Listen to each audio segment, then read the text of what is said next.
Hello, my little darlings, how are you? I've kind of dropped that hello troopers. I think it just sounded a little bit too dark for my liking, and that isn't me at all. I'm all light and airy and happy.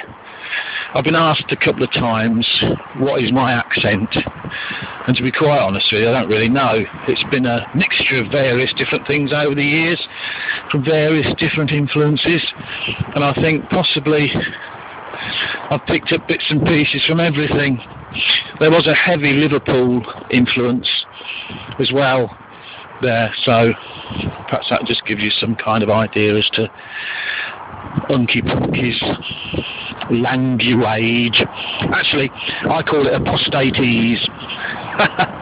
Oh, that sounds like something you have for constipation. Oh well, never mind, don't worry about that. Because today, my little chickadees, I want to talk to you about persecution. Yes, that famous buzzword.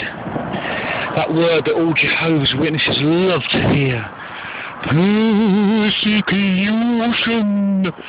Or if you're in the neck of woods where I am, persecution. It depends how you do it. They used to have the written review. Anyway, persecution. Something that all Jehovah's Witnesses love to hate, and they all get persecuted. Every single one gets persecuted at some stage. I remember years ago, there was two brothers, gone now, gone a long time ago. We're talking about how persecution, how terrible the persecution's going to be. Oh, persecution, sorry. Oh, when we get persecuted, this will happen, that will happen. Bamboo shoots under the fingernails, electrodes on the testing, 1, 2, 3. Anyway, so these two guys are all, every flipping group study. Everything, and even when they gave talks at the platform, they had to bring in persecution, and it just seems like it's something that the witnesses relish. I mean, I didn't particularly relish it, it frightened me, but then, let's be honest, you can't control people without fear, so perhaps it was a good control tool to control me. Persecution. Jehovah's Witnesses are always being persecuted all the time. Even the slightest objection to anything Jehovah's Witness, and they see it as persecution. Any court cases, anything that goes to court that's not in favour of the witnesses, ka-ching, cash, anything that's not in favour of the witnesses, persecution. Family members that don't agree with the filthy cult, persecution. I mean, I was so indoctrinated with the word persecution, I thought he was a bloke. I thought his name was Percy, second name Cution. Anyway, I was wrong on that score, was I not? Persecution comes in all forms, as we said. Now I remember some old bird, she fell over in the garden and hurt her ankle, and this meant that she couldn't get to the meeting. Oh, shock, horror, God will murder her soon, because she didn't attend a meeting. And this is another thing that seems to be with persecution, where the blame lies. Not on her because she wasn't careful enough to avoid tripping over. Not on her because she'd, not obeyed health and safety, but it was, yeah, you got it, your friend and mine, Satan, the devil, trademark. Yeah, apparently Satan had tripped her over in the garden so that she couldn't get to the meeting. I mean, what possible use could that be? I mean, what was going to happen if she went to the meeting anyway? how was the world going to be benefited by her going to the meeting? How was the congregation going to be benefited by her going to the meeting? I mean, after all, she was cuckoo. So, just because she was cuckoo doesn't mean to say that non-cuckoo Jehovah's Witnesses don't believe that it's Satan persecuting them. He's a real cop-out, isn't he? I mean, does he exist? Does he not? Don't know. Don't care at this moment. But Satan, the devil's a real cop-out. Absolute real cop-out. And he's to blame for everything. And I think the reason he's to blame for everything is because when you've got Satan, the devil, you've got no responsibility yourself. Everything can be blamed on the devil.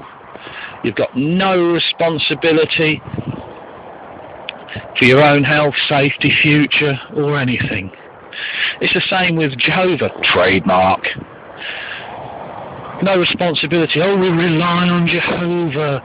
We wait on Jehovah. You see, that's many-pronged, is that wait on Jehovah. Wait on Jehovah on the one hand means, look, shut up, just obey what we say, and then something will come along to make it look great, and then we can say, well, because you waited on Jehovah, that was very good, and he made everything right. And if it doesn't, well, still wait on Jehovah, and wait on him because, otherwise you've not got enough faith, and God's going to murder you soon at Armageddon, subject to overlapping, of course. Rely on Jehovah, takes away all your responsibility to do anything. So, persecution then. Has it happened? When you look at some of the persecution, other faiths have had it worse. What about Christians in China, for instance? I don't know, what about it? Jehovah's Witnesses think they're the only ones that undergo persecution. It's sad, really, but without fear, you can't control. And I believe that's what's happened. Persecution, or persecution, however you choose to pronounce it, is just another tool of the Watchtower Babylon crap society to keep you to heel, to keep you in line, and to make you wonder, what is Unky Punky's accent?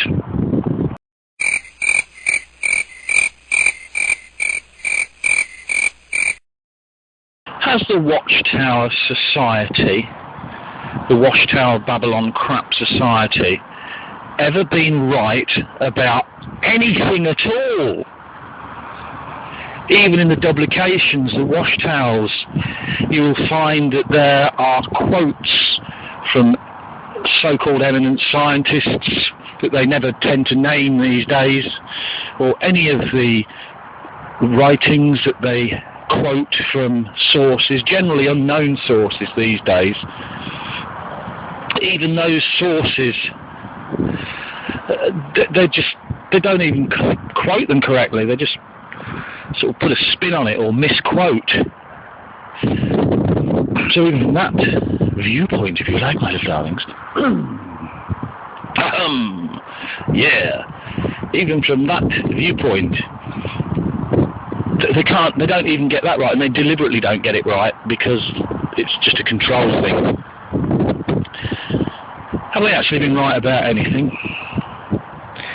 Hellfire, for instance. Well, if you're a Christian and you've given yourself to Christ and he's in you and you're in him, you're saved from that anyway, so you don't have to worry about that. Nobody's really bothered about that. Perhaps in some religions they are, perhaps with some religions it's like a fear tactic.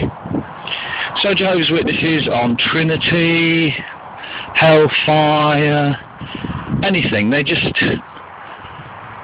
have to say opposite to everybody else. And the reason they do that is just because they want a brand new product, new and improved product that they can sell to you, and they can claim that they've got the answers. The end of the world. Well, they've changed that one a few times, but thanks to the internet now, we can see their publications and see how wrong they've been. And when they've said in the past, oh, we didn't actually say that, The internet has revealed, oh yes you did, Watchtower. Yes you did. Prime example, one that I lived through, 1975. Yeah, the lunar year 1975. They did definitely claim that it was going to be Armageddon. They were wrong. Millions now living will never die, predicted, was it 1925, 1928? It doesn't matter. They were wrong anyway. So you say, alright, well that's old. Okay, if that's old, then forget everything the churches have said that's old. You have to concentrate on now. Same standard has to apply for churches and any other religions that apply to Jehovah's Witnesses Watchtower. But of course, they don't see it like that. What has the Watchtower been right about? I'm thinking. What have they been right about? What have they been right? Punky, what have they been right about? What? No. Thinking about it now, I can't see they've been right about much. They're not even right in their own Bible. And the interlinear and the diaglot. Well, even that's translated different to the New World Translation, or not well translated. Even that's different. What have Jehovah's Witnesses actually been correct about? Can somebody tell me, please? Because I'm really confused on that. They say they are the truth, and they've got the truth. Well, if they've not been right about anything, how is that even possible? Get back to me, please, because I'm confused.